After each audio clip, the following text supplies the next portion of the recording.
Shalom, selamat pagi. Kami menyambut dengan hangat Bapak, Ibu, saudara-saudari sekalian dimanapun Anda berada. Baik di Surabaya, di Indonesia, ataupun di luar negeri. Karena setiap kita telah dipersatukan oleh kasih Allah di dalam Yesus Kristus. Mari setiap kita datang beribadah kepadanya dengan rasa sukacita dan ucapan syukur. Karena Allah yang telah memanggil Anda dan saya untuk datang beribadah kepadanya. Selamat hari Minggu, selamat beribadah. Tuhan Yesus memberkati kita semua.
Shalom jemaat sekalian, selamat pagi. Kita semua bersyukur bahwa Tuhan telah memanggil setiap kita untuk datang beribadah kepadanya. Saya ajak setiap kita bangkit berdiri di rumah masing-masing. Dan mari kita berdiam diri di hadirat-Nya yang Maha Kudus.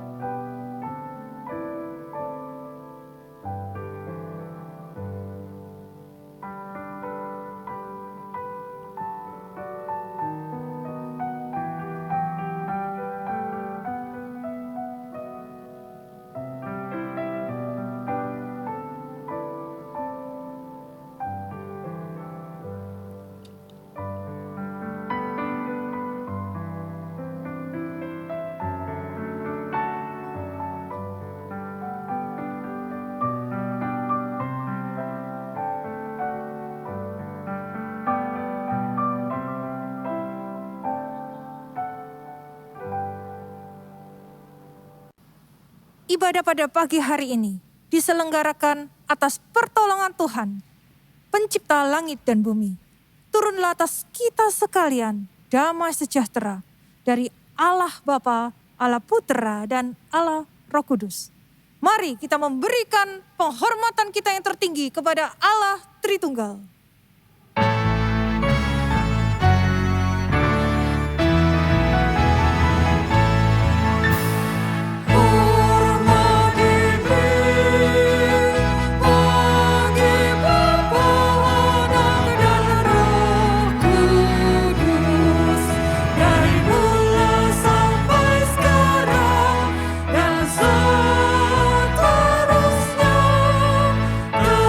Termulia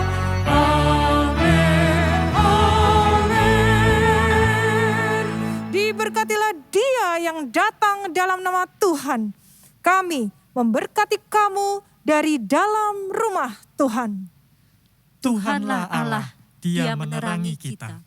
Allahku Engkau, aku hendak bersyukur kepadamu. Allahku, aku hendak meninggikan Engkau. Mari kita meninggikan Tuhan kita, bukit batu, kubu pertahanan, dan tempat kita berlindung. Datang menyembah Raja yang mulia. Kita pujikan bersama lagu ini.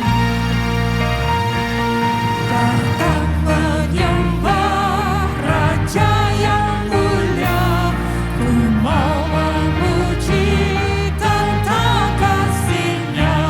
Sejak dahulu Dialah pelindungku, Dia bertahta di sorga penuh mulia. Tuhan berpakaian keagungan dan semarak, berselimutkan terang seperti kain, yang membentangkan langit seperti tenda. Biarlah kemuliaan Tuhan tetap untuk selama-lamanya.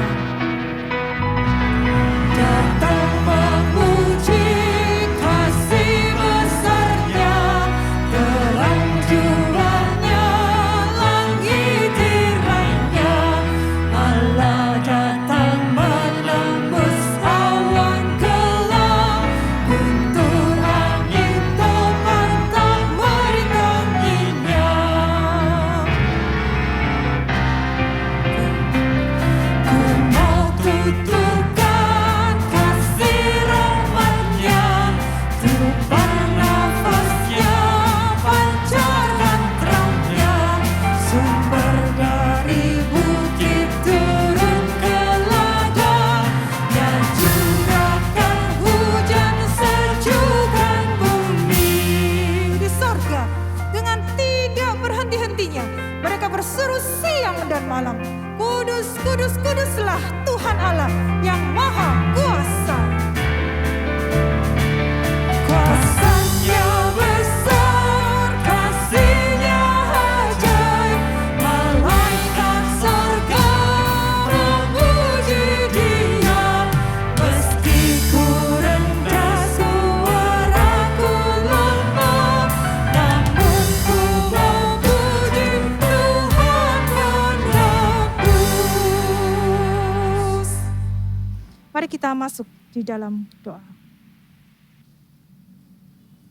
Ya Tuhan dan Allah kami, Engkau layak menerima puji-pujian dan hormat dan kuasa, sebab Engkau telah menciptakan segala sesuatu dan oleh karena kehendak-Mu semuanya itu ada dan diciptakan. Tuhan, kami sungguh bersyukur untuk kuat kuasa-Mu yang terus memegang kendali isi dunia ini. Dan Tuhan, pada saat ini kami memberanikan diri untuk berdoa kepada Tuhan walaupun kami ini debu dan abu di hadapan-Mu. Untuk memohon ampun atas semua dosa dan kesalahan kami. Tuhan, Engkau selalu meminta agar kami mati terhadap kedagingan kami. Tuhan, itu sulit. Dan kami sering kali hidup dalam kedagingan kami. Kami melakukan dosa-dosa yang najis, melakukan hawa nafsu yang jahat. Masih serakah dan selalu merasa tidak cukup. Oh Tuhan, ampunilah kami. Karena semuanya ini adalah kekejian di mata Tuhan. Hari ini, melalui lagu, melalui doa, melalui firman Tuhan, kami rindu sekali lagi mengingat kebaikan Tuhan, mengingat kebesaran Tuhan, mengingat pengorbanan Tuhan di atas kayu salib bagi setiap kami. Kami mau memuliakan Tuhan dalam hidup ibadah kami hari ini dan untuk 1 minggu ke depan dan seterusnya. Oh Tuhan yang Maha Kuasa, terimalah persembahan hidup ini. Dan kiranya hidup kami dan hati kami boleh memperkenankan hati Tuhan. Inilah permintaan kami, manusia-manusia yang adalah debu dan abu di mata Tuhan. Di dalam nama Tuhan Yesus, Sang Terang yang telah datang ke dunia, kami bersyukur dan memohon ampun. Amin. Setiap kita yang telah mengaku dosanya di hadapan Tuhan. Mika 7:18-19. memberikan jaminan anugerah kepada setiap kita. Siapakah Allah seperti Engkau yang mengampuni dosa dan yang memaafkan pelanggaran dari sisa-sisa miliknya sendiri, yang tidak bertahan dalam murkanya untuk seterusnya, melainkan berkenan kepada kasih setia. Biarlah Ia kembali menyayangi kita, menghapuskan kesalahan-kesalahan kita, dan melemparkan segala dosa kita ke dalam tubir-tubir laut. Jemaat sekalian, berbahagialah setiap kita yang dosanya telah diampuni oleh Allah Sang Maha Pengampun. Silakan duduk.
Yesus adalah terang dunia. Perkataan ini dikatakan Yesus ketika Dia menyembuhkan seorang yang buta dan akhirnya dapat melihat kembali. Saudara sekalian, kita seringkali seperti orang buta itu. Kita buta rohani, kita buta firman Tuhan. Mari saat ini melalui lagu ini saya ajak setiap kita, buka hati kami Tuhan, agar kami dicelikan untuk dapat melihat Engkau, melihat keindahan firman Tuhan, sehingga kami dapat mengasihi-Mu lebih dalam. Terang dunia masuk ke dalam gelap, bukakanlah mataku,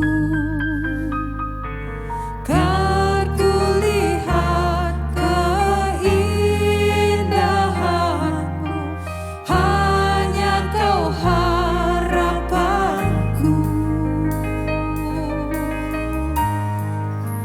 Ku datang berbuka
yang begitu indah. Allah yang begitu mengasihi kita. Allah meminta setiap kita untuk mengasihi Dia tanpa ada embel-embel yang lain. Mengasihi Dia dengan sepenuh hati. Mengasihi Dia bukan karena musik yang indah, bukan karena kata-kata yang indah, tetapi mengasihi Dia dalam segala sesuatu, dalam segala peristiwa kehidupan kita.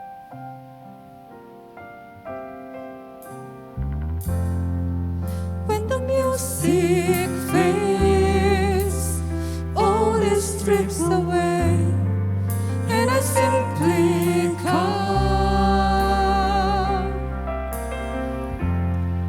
longing just to bring something that's of worth that will bless your heart. I'll bring you more than a song, for a song in itself is not what you have required. You search much deeper within, through the way things appear. You're looking into my heart. I'm coming back to the heart of worship, and it's all about you. It's all about you, Jesus. I'm sorry, Lord, for the things I've made it, when it's all about you. It's all about you, Jesus.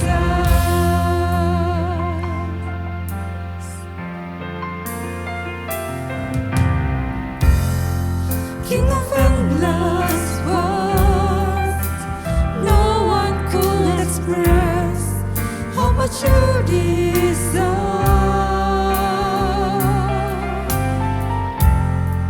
Though I'm weak and poor, all I have is yours, every single breath.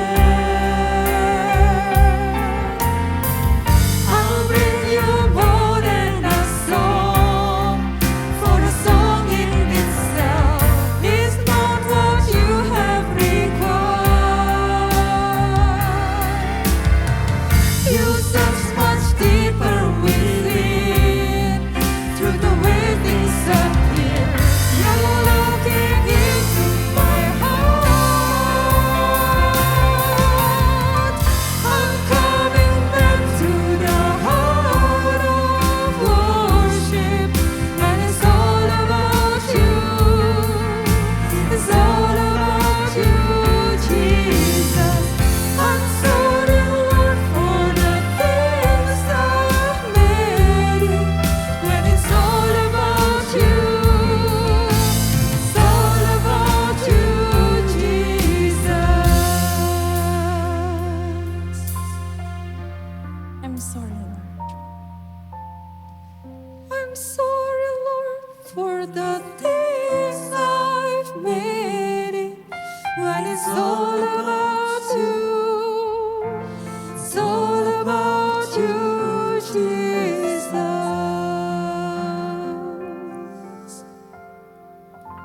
Tuhan, hati kami terbuka di hadapan-Mu. Tidak ada yang bisa kami tutup-tutupi ketika kami berada di hadirat Tuhan. Sekali lagi kami mohon ampun bila kami mengikut Tuhan karena kami ingin sesuatu daripada Tuhan, ingin berkat Tuhan. Ampuni kami Tuhan. Kami rindu pada saat ini, pada kebaktian pada pagi hari ini. Hati kami sekali lagi terbuka di hadapan Tuhan. Kami mau jujur, ini kami Tuhan. Sering kami lemah, sering kali kami jatuh ke dalam berbagai-bagai pencobaan yang mungkin kami buat sendiri. Oh Tuhan, ampuni kami. Beri kami kekuatan untuk datang sekali lagi di hadapan Tuhan. Untuk datang kepada Allah, Sang Maha Pengasih. Allah, Sang Maha Penyayang. Terima kasih Tuhan. Ketika kami membutuhkan Engkau selalu hadir. Karena Engkau adalah Allah yang setia, yang tidak pernah berubah dari sekarang sampai selama-lamanya. Kami sungguh bersyukur mempunyai Allah seperti Engkau. Tuhan, doa-doa syafaat yang kami naikkan, kiranya Tuhan mendengarkannya. Kami berdoa Tuhan, kasihanilah dari jemaat kami, ada beberapa keluarga yang kena COVID. Tuhan, di mana ada klaster keluarga yang terjadi Tuhan. Kami berdoa dan menyerahkan setiap mereka ke dalam tangan Tuhan. Agar melalui dokter, melalui obat-obatan mereka bisa bertahan dan dipulihkan dan disembuhkan. Kami rindu Tuhan keluarga-keluarga ini kembali boleh hidup sehat dan boleh beraktivitas dengan baik. Dan mereka semua boleh memuliakan nama Tuhan. Kami berdoa Tuhan dalam masa-masa penantian untuk kesembuhan. Tuhan berikan kepada mereka hati yang sungguh-sungguh mau mencari Tuhan. Hati yang sungguh-sungguh mau depend on you Tuhan. Kiranya Tuhan memberkati setiap keluarga-keluarga yang terkena COVID-19. Kami juga menyerahkan Tuhan untuk setiap diri kami ini. Agar kami boleh mempersiapkan diri kami memasuki Minggu Paskah Tuhan. Kami serahkan diri kami masing-masing agar kami boleh dicelikkan mata rohani kami untuk kebenaran firman Tuhan itu sekali lagi.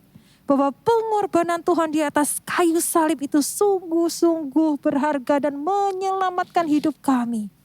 Dan kami rindu Tuhan agar kabar ini boleh kami beritakan kepada saudara-saudara kami, keluarga kami yang belum percaya kepada Tuhan. Agar di masa-masa akhir seperti ini, mereka boleh diselamatkan dan mereka boleh percaya kepada Tuhan Yesus sebagai juru selamat pribadi mereka. Kami juga berdoa untuk negara kami yang terus-menerus menanggulangi COVID-19. Kami berdoa kiranya Tuhan berbelas kasihan melalui segala usaha yang pemerintah lakukan. Kiranya Tuhan memberkati. Banyak dari anak-anak-Mu yang terus berdoa dan terus berdoa. Dan Tuhan tolong dengarkan doa-doa kami. Tuhan, ada doa-doa syafaat yang kami selalu naikkan di rumah kami masing-masing. Di kamar kami, dengan tangisan kami, dengan jeritan kami. Hanya Engkau yang mendengarkannya. Hanya Engkau yang mengerti isi hati kami. Kiranya Tuhan memberikan kekuatan kepada kami untuk hidup di dalam segala hal yang kami tempuh pada saat ini. Karena kami percaya janji-janji Tuhan itu setia adanya.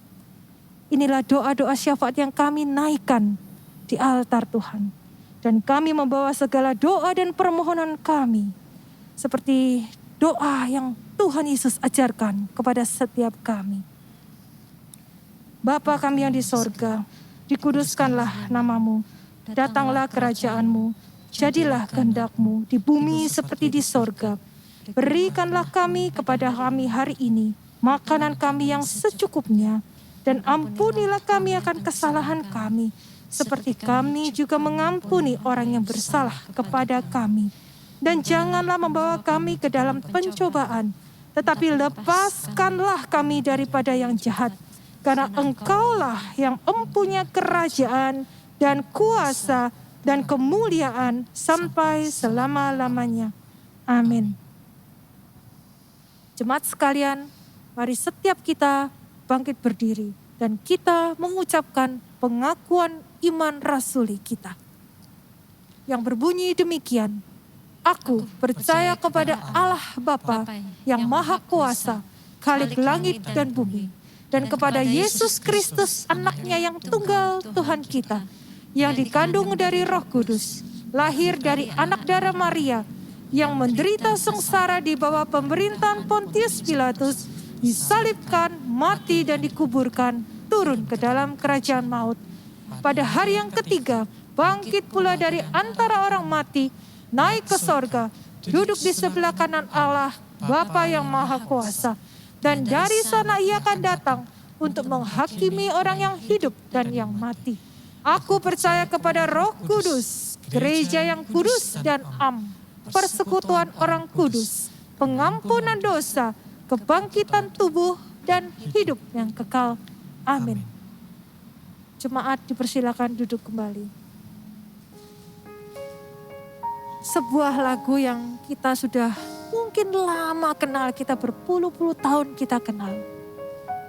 Lagu ini berkata, aku mau iring Yesus selama-lamanya meskipun hidupku dalam kesulitan. Kita seringkali jatuh dan bangun dan Yesus itu setia. Mari saat ini saya ajak setiap kita untuk mempersiapkan, merenungkan firman Tuhan yang begitu ajaib. Kita katakan, apapun yang terjadi Tuhan, aku mau iring Engkau. Saya mau iring Yesus, saya mau iring Yesus,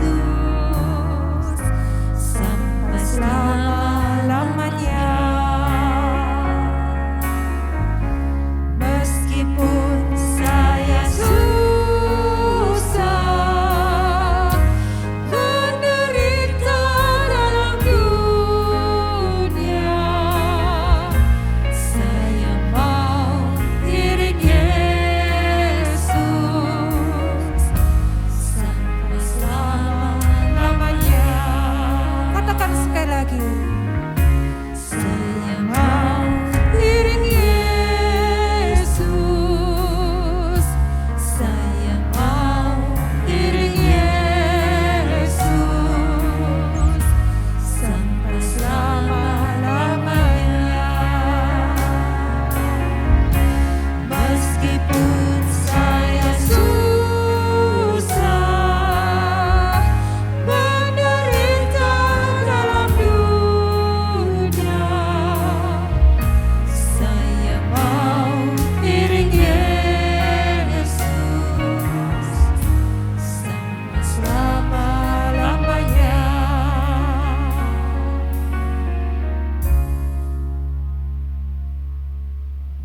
Shalom, jemaat yang dikasihi oleh Tuhan. Kita bersyukur minggu ini kita bisa kembali bersama-sama beribadah di hadapan Tuhan. Saya mengajak kita bersama-sama menyiapkan diri untuk satu bagian firman Tuhan yang akan kita baca dan kita renungkan bersama dalam ibadah kita minggu ini. Kita berdoa, kita mohon pimpinan daripada Tuhan. Bapa Surgawi, terima kasih untuk tangan Tuhan yang menggembalakan akan hidup kami, yang menyertai kami, yang memelihara hidup kami. Hari lepas hari kami jalani bersama dengan Tuhan. Minggu lepas minggu kami boleh melihat anugerah demi anugerah yang Tuhan percayakan. Secara khusus minggu ini kami sekali lagi Tuhan izinkan kami mencari wajah Tuhan. Kami beribadah bersama-sama dengan keluarga, kami boleh menyembah kepada Engkau. Biarlah Tuhan berkenan atas apa yang kami kerjakan ya Tuhan. Dan saat ini kiranya Tuhan juga menolong kami, Roh Kudus yang hadir dalam hidup kami, memimpin kami ketika kami membaca dan merenungkan firman-Mu. Pakai hamba-Mu ya Tuhan dalam segala keterbatasan, kesederhanaan, agar firman Tuhan dapat dikomunikasikan dengan baik dan menjadi berkat bagi kami semuanya. Terpujilah Engkau ya Tuhan, dalam nama Yesus kami berdoa dan mengucap syukur. Amin.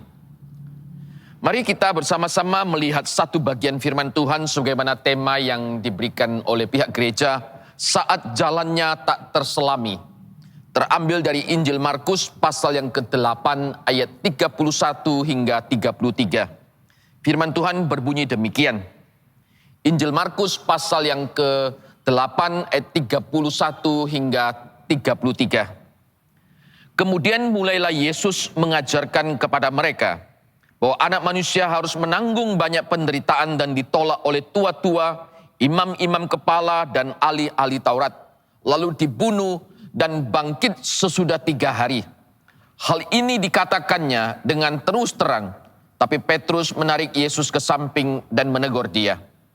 Maka berpalinglah Yesus dan sambil memandang murid-muridnya yang memarahi Petrus katanya, "Nyala iblis, sebab engkau bukan memikirkan apa yang dipikirkan Allah, melainkan apa yang dipikirkan manusia." Demikian pembacaan firman Tuhan dalam kesempatan ini. Bapak Ibu yang dikasihi oleh Tuhan, di dalam mengawali khotbah minggu ini, saya akan tunjukkan sebuah foto. Foto ini adalah foto dari seseorang yang bernama Robertson McQuilkin. Dia adalah seorang pengajar, seorang dosen di Columbia International University. Dia mengabdikan hidupnya di sana kurang lebih 22 tahun. Sejak 1968 sampai 1990. Di masa akhir pengabdiannya itu, dia dipercaya atau diangkat sebagai rektor pada masa itu. Nah, di dalam menjalankan kepemimpinannya dalam masa periode dia sebagai rektor, waktu itu dia mengundurkan diri. Dia meletakkan jabatannya karena dia mengatakan dengan satu alasan yang sederhana, yaitu ingin mendampingi atau merawat istrinya yang waktu itu sedang sakit. Nah, ketika teman-teman mendengar bahwa Quilkin ini meletakkan jabatan rektornya itu, banyak rekan-rekannya atau kerabatnya, para dosen yang lain itu sulit menyelami jalan pikiran daripada McQuilkin ini. Kenapa? Karena di saat orang sedang berjuang mati-matian untuk meraih jabatan sebagai rektor, gitu ya. Setelah mereka mengajar, mengabdi sekian waktu di universitas, kok kali ini justru kita lihat mereka merasa jabatan ini kok dilepas oleh McQuilkin ini. Hanya dengan satu alasan, ingin mendampingi atau merawat istrinya. Rekan-rekannya tidak habis berpikir, kenapa justru jalan ini yang diambil, gitu ya. Ketika dia sudah meraih jabatan rektor itu, bukankah jabatan ini adalah satu jabatan yang diidamkan, satu jabatan yang prestisius, tapi justru dia meletakkan jabatan itu setelah dia menjalani atau dipercaya sebagai rektor. Demikian juga dengan apa yang dikatakan itu jalan penderitaan atau jalan salib yang dipilih oleh Yesus Kristus. Ketika kita membaca bagian firman Tuhan di dalam Markus pasal yang ke-8 ini, manusia juga sulit memahami dan mengerti. Kenapa harus jalan ini? Kenapa bukan yang lain? Kenapa jalan penderitaan atau jalan salib yang harus diambil? Terlebih kalau kita lihat itu ya, dikaitkan dengan pribadi atau sosok daripada Yesus Kristus. Banyak orang juga yang sangat sulit mengerti atau gagal paham siapakah Yesus sesungguhnya, gitu loh. Ada orang yang beranggapan pada waktu itu dan bahkan sampai hari ini, gitu ya, Kristus hanya sekedar seorang tokoh agama. Dia salah satu nabi atau orang baik, hanya berhenti sampai di situ dan tidak lebih daripada itu. Pemahaman yang seperti demikian ini bukan saja bisa terjadi pada orang-orang yang tidak percaya kepada Kristus. Bahkan orang yang sudah lama, yang sudah mengikut Kristus dan percaya kepada Kristus, mereka juga akan terjebak dengan pemahaman yang demikian. Kenapa bisa? Kenapa sulit memahami jalan salib, jalan penderitaan yang dipilih oleh Kristus? Kenapa kita sulit memahami jalan keselamatan yang Allah sediakan bagi engkau dan bagi saya? Saudaraku yang dikasihi oleh Tuhan, dalam kesempatan yang berbahagia ini saya ingin sharekan beberapa hal. Yang pertama, karena pikiran manusia sudah dibelenggu oleh konsep atau keyakinan yang sudah mereka miliki atau mereka bangun. Nah, ini yang menyebabkan sulit untuk memahami jalan keselamatan, jalan penderitaan yang diambil oleh Kristus. Jika kita memperhatikan firman Tuhan yang kita baca minggu ini, bagian ini diawali dengan Markus pasal yang ke-8 ayat 27 hingga 30. Satu perikop firman Tuhan yang berbicara tentang orang waktu itu memperbincangkan siapakah Yesus ini sesungguhnya. Ada orang yang berkata bahwa Yesus itu adalah Yohanes Pembaptis. Ada yang berkata bahwa Yesus ini adalah Elia. Tapi juga ada orang yang berkata dia adalah salah satu nabi yang lain. Ketika perbincangan itu berkembang, lalu Yesus bertanya kepada para murid, sekarang menurut kamu, siapakah aku ini? Maka Petrus dikatakan dengan sigap di dalam perikop firman Tuhan ini menjawab, engkau adalah Mesias. Engkau adalah Mesias, anak Allah yang hidup ini. Satu jawaban yang sangat benar. Satu jawaban yang sangat tepat dan sangat akurat.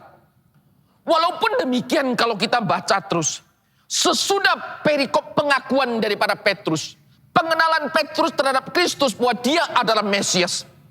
Maka dikatakan masuk di ayat 31 sampai 33. Ketika Yesus menceritakan tentang penderitaan bahwa dia akan diserahkan kepada tua-tua, imam-imam kepala dan ahli Taurat. Dia akan dibunuh dan bangkit pada hari yang ketiga. Nah, pada waktu itulah kita lihat Petrus pun gagal paham. Petrus pun sulit paham. Yang dimengerti oleh Petrus pada waktu itu, Mesias tidak boleh menderita. Sebaliknya Mesias adalah pahlawan yang gagah perkasa, yang akan membebaskan umat Israel dari penjajahan dan membawa umat Israel kembali kepada masa kejayaan seperti masa Raja Daud dan Salomo. Inilah konsep atau keyakinan yang sudah dimiliki oleh umat Israel pada waktu itu. Sehingga dalam benak pikiran mereka, Mesias itu tidak boleh menderita. Sebaliknya harus tangguh, harus menang. Itu adalah konsep yang sudah mereka miliki, yang mereka bangun dari waktu ke waktu. Dan keyakinan inilah yang menghambat, membuat mereka gagal paham ketika Yesus mengatakan dia harus menderita. Sebelum kita membaca Markus pasal yang ke-8 ayat 31 hingga 33. Petrus dan murid-murid yang lain, mereka telah menyaksikan, kalau kita lihat di dalam pasal-pasal sebelumnya di dalam Injil Markus. Mereka menyaksikan begitu banyak mujizat yang dilakukan oleh Kristus. Yesus memberi makan 5.000 orang. Yesus berjalan di atas air. Yesus menyembuhkan orang yang sakit di daerah Genesaret. Yang kerasukan setan, yang tuli mendengar, yang buta melihat. Bukankah semuanya itu adalah tanda-tanda mesianik? Dengan mujizat-mujizat yang Yesus lakukan, ini adalah tanda-tanda mesianik. Bahkan kalau kita perhatikan, ketika Yohanes Pembaptis ada di dalam penjara, maka dia mengutus murid-murid lalu datang kepada Kristus dan bertanya, apakah engkau sesungguhnya dia? Nah, pada waktu Yesus mendengar pertanyaan daripada murid-murid Yohanes Pembaptis pada waktu itu, maka Yesus menjawab mereka. Ketika mereka bertanya, apakah engkau dia? Atau adakah seseorang yang kami harus tunggu? Nantikan lagi. Maka Yesus menjawab, pergilah. Katakanlah kepada Yohanes, apa yang engkau lihat? Apa yang engkau dengar? Orang buta melihat, orang lumpuh berjalan, orang kusta menjadi tahir, orang tuli mendengar. Yang mati dibangkitkan, kepada orang miskin diberitakan kabar baik. Yesus di sini tidak langsung menjawab akan pertanyaan murid-murid, apakah dia Mesias atau tidak. Tapi jawaban Yesus ini sudah cukup membuktikan bahwa Yesus adalah Mesias yang dijanjikan. Ketika Yesus mengatakan, orang buta melihat, orang lumpuh berjalan, orang kusta ditahirkan, orang tuli mendengar, yang mati dibangkitkan. Ini semuanya adalah tanda-tanda mesianik. Ketika Yohanes Pembaptis mendengar, maka dia sudah cukup bagi dirinya bahwa Yesus itu adalah Mesias yang dijanjikan. Gagal paham yang terjadi bagi para murid pada waktu itu, Petrus dan rekan-rekan, ini bisa terjadi pada siapapun juga. Seperti Petrus, kalau kita perhatikan dalam perikop firman Tuhan yang kita baca ini, dia mengikut Yesus selama 3 tahun. Ikut bersama-sama siang dan malam. Tidur bersama-sama, makan bersama-sama. Melayani bersama-sama. Bahkan Petrus mempunyai posisi sebagai seorang pemimpin. Toh dia juga gagal paham ketika bicara soal tentang penderitaan yang akan dialami oleh Yesus. Ketika Yesus memberitahu bagi mereka bahwa Mesias anak Allah harus menanggung banyak penderitaan, akan dibunuh oleh imam-imam kepala, tua-tua dan ahli Taurat. Langsung Petrus menegur Yesus. Tuhan, kiranya Allah menjauhkan hal ini. Hal itu sekali-kali tidak akan menimpa engkau. Ini adalah satu reaksi yang muncul daripada Petrus. Ketika Yesus memberitahukan penderitaannya yang pertama, bahwa dia akan menanggung banyak penderitaan. Dia akan ditolak oleh tua-tua, imam-imam kepala dan ahli Taurat, dibunuh. Namun pada hari yang ketiga dia akan bangkit dari antara orang mati. Ini pun sulit dimengerti oleh Petrus pada waktu itu. Padahal penderitaan Yesus Ini bukan satu kebetulan. Penderitaan Yesus, jalan salib, jalan penderitaan itu ada di dalam rencana Allah yang kekal. Di ayat 31 yang kita baca ini, ada satu frase anak kalimat yang berbunyi, anak manusia harus dikatakan. Anak manusia harus. Nah, kata anak manusia harus ini adalah menunjukkan bahwa Yesus jelas memahami misinya di dalam dunia ini. Apa yang Yesus katakan di dalam bagian ini adalah untuk menekankan jalan keselamatan melalui salib itu. Sehingga dia katakan anak manusia itu harus menanggung akan penderitaan. Ini adalah satu jalan yang dengan penuh kesadaran yang diambil oleh Kristus. Dan itu adalah dalam rencana Allah yang kekal. Ketika Petrus mendengar akan perkataan itu, maka Alkitab mengatakan Petrus ini menarik Yesus ke samping, lalu dia menegur akan Yesus. Tetapi ayat 32, Petrus menarik Yesus ke samping dan menegur dia. Nah, kata menegur di ayat yang ke-22, kata menegur dia. Ini adalah satu kata yang keras dalam arti kata menghardik, memarahi atau mencela. Kata yang sama di dalam ayat ini juga digunakan di dalam beberapa tempat dalam bagian yang lain. Misalnya Markus pasal yang pertama ayat 25, Markus pasal yang keempat ayat 39, Markus pasal 9 ayat yang ke-25. Kata ini ditujukan adalah ketika Yesus menghardik roh jahat, atau ketika Yesus menghardik angin ribut dan meredakan angin ribut ini.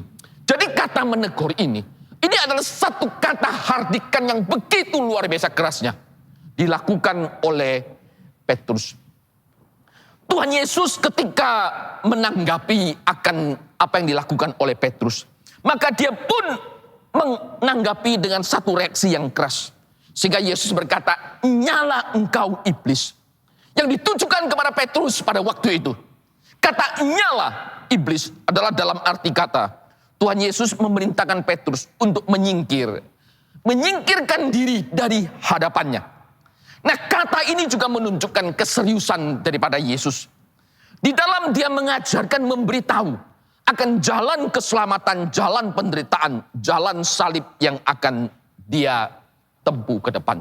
Adalah untuk menyelamatkan manusia. Pada waktu itu Petrus tidak sadar bahwa dia telah diperalat oleh si jahat, si iblis, untuk menghambat karya keselamatan Allah bagi manusia. Tapi Yesus tahu dengan jelas bahwa Petrus telah diperalat oleh si jahat.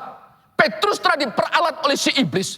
Maka Yesus ketika mendengar bagaimana Petrus menegur dia, maka Yesus mengatakan, "Nyala engkau iblis."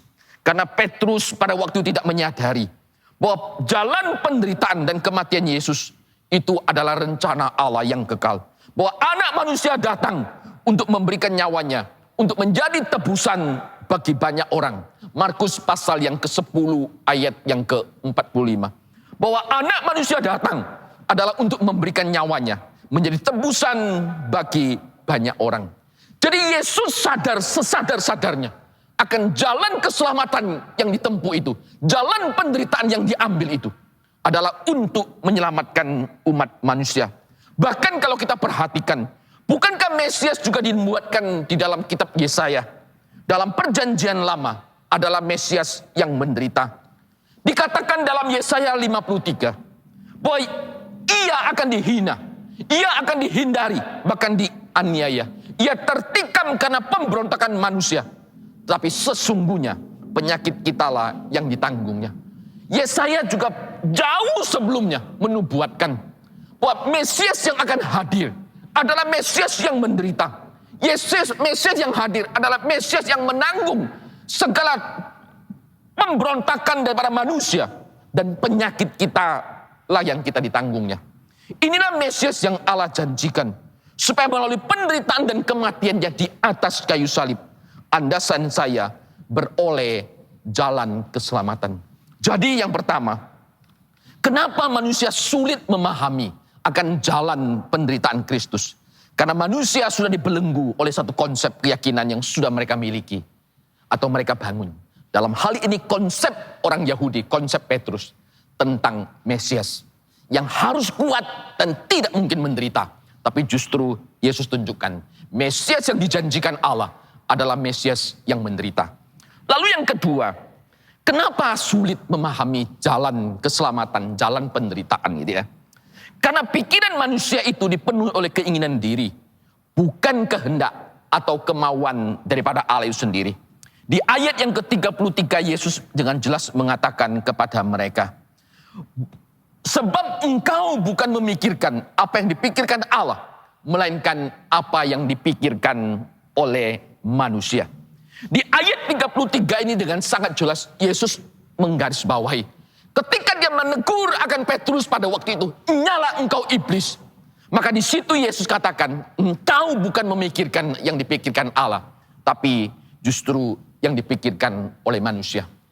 Ketika Yesus memberitahu akan penderitaan yang akan dia alami, secara logika kalau kita perhatikan sikap Petrus, ketika dia menolak apa yang Yesus katakan, sebenarnya secara logika itu boleh kita katakan itu sangat wajar. Kita tahu bahwa orang yang kita kasih sedang dalam bahaya, atau mengatakan sesuatu secara kedagingan, dalam pikiran kita itu tidak baik, maka kita akan mengasihinya. Maka kita yang mengasihinya akan dengan segera bereaksi untuk mencegah. Ini yang dilakukan oleh Petrus, bukan? Maka ketika dia mendengar bahwa Yesus akan mengalami penderitaan, karena sebagai murid dia mempunyai harapan terhadap Kristus, dia sangat mengasihi Yesus, maka dia berusaha mencegah secara manusiawi. Jika kita berpikir secara manusia, dapat dikatakan Petrus pada waktu itu sedang memperlihatkan kasihnya kepada Yesus. Artinya dia tidak ingin melihat Yesus menderita. Dia tidak ingin Yesus mati. Dia ingin memproteksi, bahkan dia ingin melindungi Yesus. Bukankah pada waktu Yesus mau ditangkap di Taman Getsemani, dia juga yang menghunuskan pedang untuk melawan. Inilah Petrus. Karena secara naluri, secara kemanusiaan, dia mengasihi Yesus. Dia ingin melindungi Yesus. Dia tidak mau Yesus itu menderita. Namun kita perhatikan, pada waktu Yesus mengatakan kalimat ini, bahwa engkau memikirkan bukan yang dipikirkan Allah. Karena rencana karya keselamatan Allah, jalan salib itu adalah jalan yang harus ditempuh. Ini yang ada dalam pikiran Tuhan. Ini yang ada di dalam kehendak daripada Allah. Misalnya kita lihat juga satu contoh yang lain.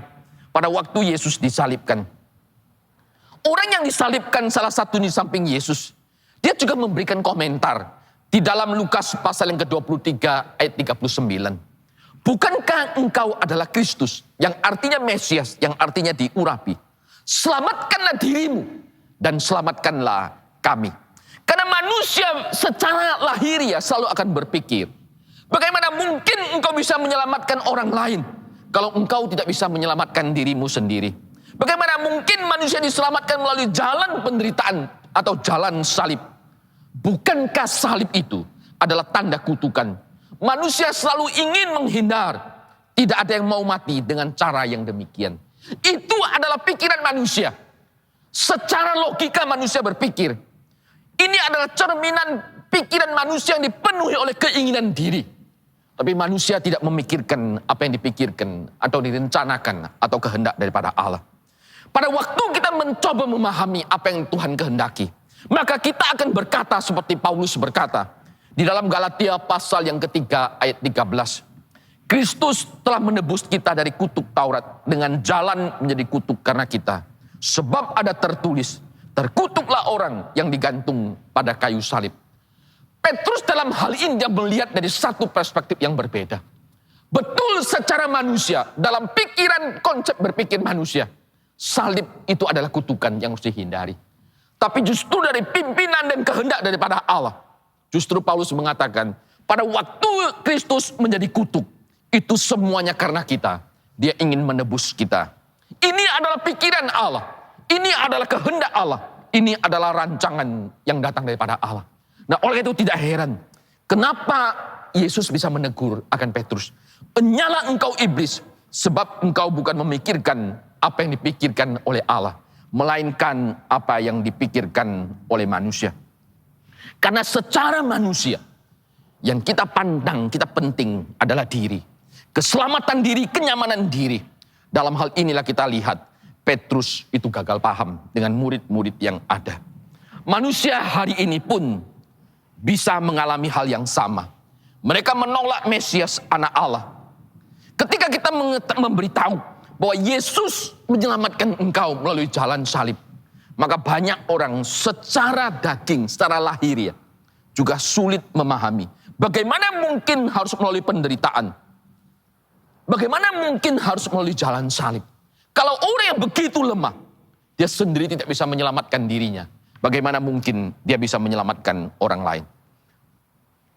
Tapi justru disinilah Yesus tunjukkan bahwa justru melalui penderitaannya itu, disitulah dia mematahkan kuk daripada Taurat itu, kuk daripada dosa, kutuk daripada dosa, agar manusia boleh diselamatkan di dalam Tuhan. Misi Kristus adalah misi Allah, bahwa Yesus harus menyelamatkan manusia melalui jalan penderitaan, melalui jalan salib, itu jalan kematian. Tapi pada hari yang ketiga dikatakan, dia akan bangkit dari antara orang mati. Saudaraku yang dikasihi oleh Tuhan, bukankah hari ini banyak anak Tuhan juga seperti Petrus, yang mereka hanya mau mengenal Yesus sebagai Mesias yang memberkati, Mesias yang memberikan kelancaran, dan mereka menyangkal akan Mesias yang menderita. Ini diekspresikan dengan sikap mereka, cara berpikir mereka ketika mereka mengikut Yesus. Percaya kepada Yesus pasti diberkati, sehat dan makmur. Menolak semua yang dikaitkan dengan kelemahan atau penderitaan. Tapi kita lupa sesungguhnya, seperti yang Paulus katakan kepada jemaat di Filipi, sebab kepada kamu dikaruniakan bukan saja untuk percaya kepada Kristus, melainkan juga menderita bagi Dia. Kita, engkau dan saya bisa percaya dan menikmati anugerah keselamatan dan berkat keselamatan yang datang daripada Allah. Itu satu anugerah yang besar. Tapi engkau dan saya jangan lupa, Paulus katakan, kepada kamu dikaruniakan bukan saja untuk percaya, tapi juga menderita bersama dengan Dia. Jalan penderitaan yang diambil oleh Yesus Kristus itu ada dalam rancangan, pikiran daripada Allah yang kekal bagi manusia. Saya akan tunjukkan satu foto lagi.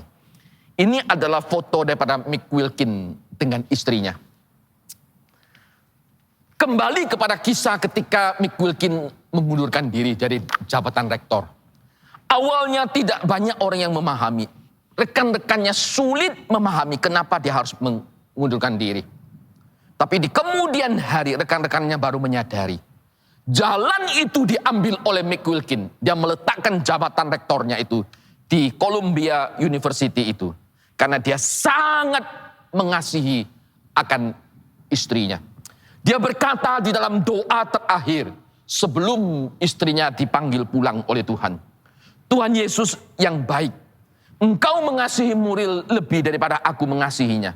Karena itu jagalah kekasih hatiku sepanjang malam ini. Dan biarlah ia mendengar nyanyian malaikat-Mu. Amin. Ini adalah doa terakhir yang dipanjatkan oleh Mick Wilkin bagi istrinya yang dia kasihi. Karena dikatakan besok pagi istrinya dipanggil pulang oleh Tuhan. Dia begitu mengasihi istrinya yang waktu itu sakit Alzheimer. Dia sendiri yang turun tangan, dia sendiri yang merawat. Dia meletakkan jabatannya hanya dengan satu alasan. Karena dia sangat mencintai akan istrinya yang bernama Muriel itu. Yang telah mendampingi dia 44 tahun dalam pernikahannya pada waktu itu. Demikian juga dengan Kristus. Ketika ia mengambil jalan salib, awalnya para murid juga tidak memahami. Kenapa jalan ini yang dia pilih? Kenapa jalan penderitaan yang dipilih? Kemudian mereka baru menyadari. Karena Kristus mengasihi mereka, karena Kristus mengasihi manusia yang berdosa. Justru dengan penderitaan dan kematian dan kebangkitannya, membuktikan bahwa Yesus adalah Mesias yang telah dinubuatkan oleh para nabi di dalam perjanjian lama. Dialah juru selamat. Petrus mengatakan dalam 1 Petrus pasal yang kedua ayat yang ke-24. Ia yaitu Kristus sendiri telah memikul dosa kita di dalam tubuhnya di kayu salib. supaya kita yang mati terhadap dosa hidup untuk kebenaran.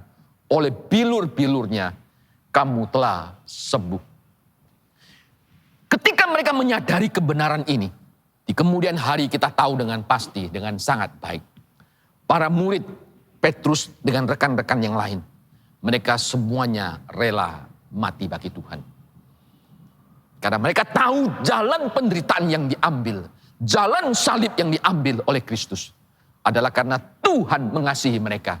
Tuhan ingin menyelamatkan mereka dari murka dosa dan kutuk daripada maut. Kesadaran inilah yang di kemudian hari, pengetahuan dan pemahaman ini yang di kemudian hari membuat mereka juga rela mati bagi Tuhan. Bagaimana dengan engkau dan saya hari ini? Kita yang sudah mengikut Tuhan bertahun-tahun. Di dalam masa raya kita mempersiapkan diri menyambut Paskah. Ketika engkau dan saya menyadari kasih Tuhan, Allah yang rela mati di atas kayu salib demi engkau dan demi saya, apakah yang bisa kita perbuat bagi Tuhan? Kiranya Tuhan menolong kita. Mari kita berdoa bersama-sama. Bapa Surgawi, terima kasih untuk anugerah-Mu. Ketika kami sulit memahami jalan penderitaan, jalan salib yang Engkau tempuh, Roh Kudus justru yang menolong kami untuk melihat lebih mendalam ya Tuhan, bahwa Mesias Yesus Kristus anak Allah yang hidup itu melakukan itu semuanya semata-mata karena mengasihi kami orang yang berdosa. Tuhan tidak ingin kami tinggal di dalam kematian, tinggal di dalam kutuk dosa. Tuhan ingin menyelamatkan kami. Terima kasih ya Tuhan untuk kasih-Mu yang besar. Kami yang sudah mengalami kasih Tuhan, biar dalam masa raya Paskah seperti ini, hati kami juga boleh berkobar-kobar, mengasihi Engkau dan mengasihi gereja Tuhan. Berkati kami ya Tuhan, dalam masa raya Paskah dan berkati umat-Mu. Dalam nama Yesus kami berdoa dan mengucap syukur. Amin.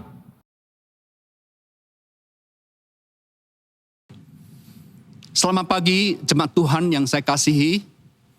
Waktu berlalu dengan cepat sekali dan tak terasa awal bulan depan, yaitu tanggal 2 April dan 4 April, kita akan memperingati hari kematian dan kebangkitan Tuhan Yesus. Satu kebiasaan baik yang telah kita lakukan selama ini, yakni sebelum kita sampai pada hari Jumat Agung, kita akan melakukan serangkaian kegiatan rohani.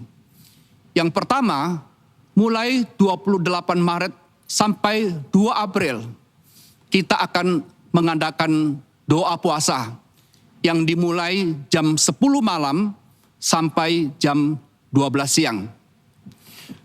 Lalu yang kedua, mulai 29 Maret sampai 1 April, yakni hari Senin malam sampai Kamis malam, jam 7, jemaat dapat mengikuti ibadah malam untuk memperingati kesengsaraan Tuhan Yesus.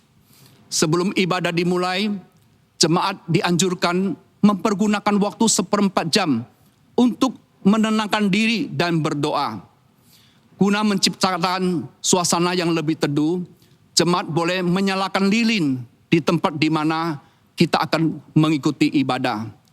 Lilin dapat diambil di gereja bersama dengan roti dan anggur. Yang ketiga, pada jam 7 malam, lilin dapat dimatikan dan kita akan memulai ibadah malam secara live streaming. Jemaat bisa menyaksikan acara ini melalui link yang akan dibagikan atau langsung YouTube GKA Gloria. Selesai pemberitaan firman Tuhan, jemaat diberi kesempatan untuk memberikan persembahan dengan mentransfer ke rekening gereja masing-masing. Dan yang keempat, kebaktian Jumat Agung akan diadakan pada hari Jumat 2 April jam 9 pagi. Jemaat bisa mengikuti kebaktian ini melalui link yang akan dibagikan atau YouTube GKA Gloria. Firman Tuhan akan disampaikan di dalam 2 bahasa, yakni bahasa Indonesia dan diterjemahkan ke dalam bahasa Mandarin. Selesai khotbah akan dilanjutkan dengan perjamuan kudus. Yang kelima, kebaktian kebangkitan Tuhan Yesus Kristus akan dilaksanakan pada hari Minggu 4 April pada jam 7 pagi memakai 2 bahasa dan jam 9 memakai bahasa Indonesia. Yang keenam dan yang terakhir, gereja menghimbau jemaat dapat memberikan persembahan Paskah sebagai ucapan syukur kepada Tuhan.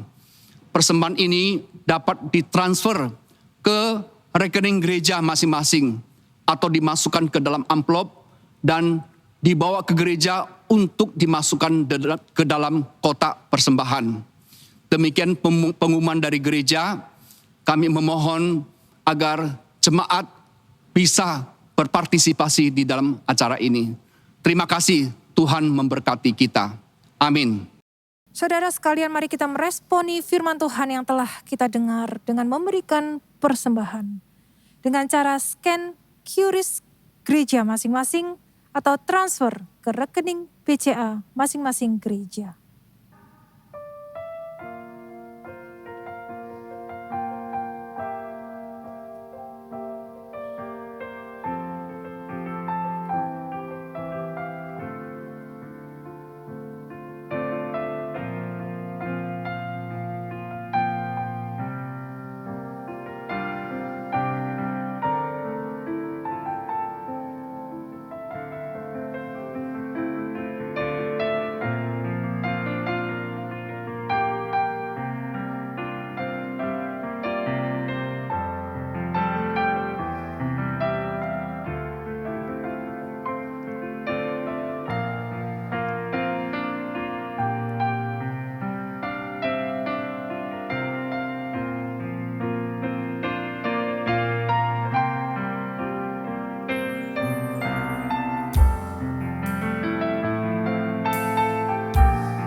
Mari setiap kita bangkit berdiri. Kita katakan, Tuhan, aku akan mengikut Engkau apapun yang terjadi dalam kehidupanku. Karena Engkau kebenaran yang menyelamatkanku.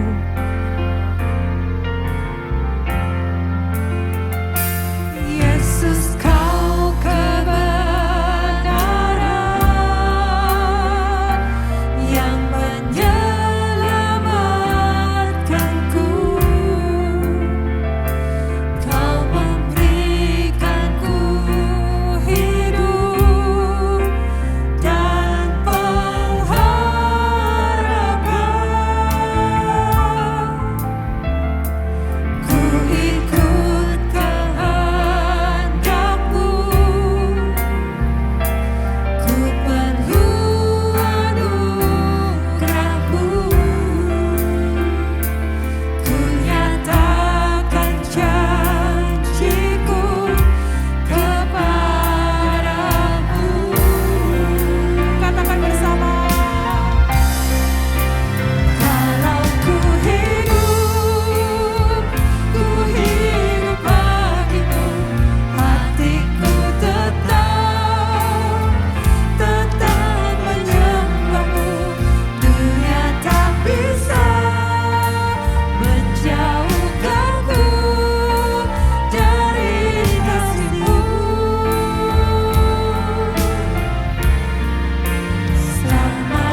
kasih Tuhan untuk janji-Mu. Bahwa Engkau adalah Allah yang selalu menyertai kami. Dalam kehidupan kami yang berliku-liku. Dalam kehidupan kami yang sulit. Khususnya di masa pandemi ini. Ketika kami harus mengangkat salib kami. Menjalani kehidupan hari demi hari yang begitu sulit. Engkau tetap menyertai kami. Kami sungguh bersyukur Tuhan. Sebab itu kami mau memberikan persembahan ini dengan hati yang bersuka cita. Karena Engkau memberkati kehidupan kami. Kami memberikan diri kami sebagai persembahan yang hidup. Dan kami mau terus dikuduskan. Sehingga kami mau memperkenankan hati Tuhan. Sampai kami bertemu dengan Tuhan di sorga nanti. Selama kehidupan ini berikan kekuatan kepada kami menjalani kehidupan kami ini dengan setia. Bersandarkan firman Tuhan. Bersandarkan Engkau. Karena Engkau mengasihi kami dan kami mengasihi-Mu. Terima kasih Tuhan, inilah doa dengan kami sampaikan dengan sukacita beserta pemberian kami. Di dalam nama Tuhan Yesus, Sang Pemberi, kami landaskan doa ini. Amin. Bagi Dia satu-satunya Allah yang penuh hikmat oleh Yesus Kristus, segala kemuliaan sampai selama-lamanya. Amin.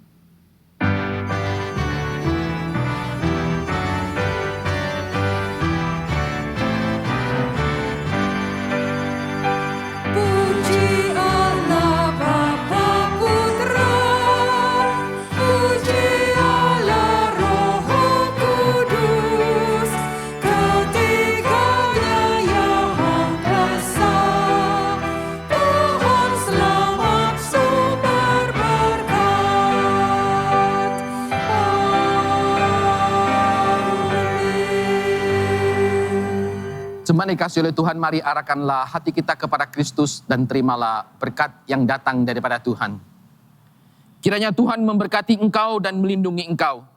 Tuhan menyinari engkau dengan wajahnya dan memberi engkau kasih karunia. Tuhan menghadapkan wajahnya kepadamu dan memberi engkau damai sejahtera. Mulai dari saat ini dan sampai selama-lamanya. Amin.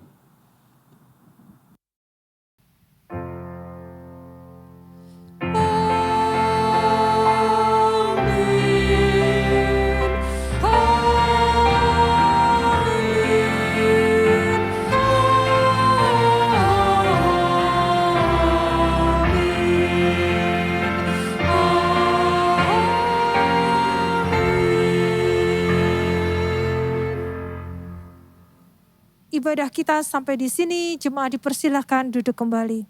Dan mari kita senantiasa hidup bagi Tuhan dan menyenangkan Tuhan dalam hidup kita. Selamat hari Minggu, Tuhan memberkati kita semua.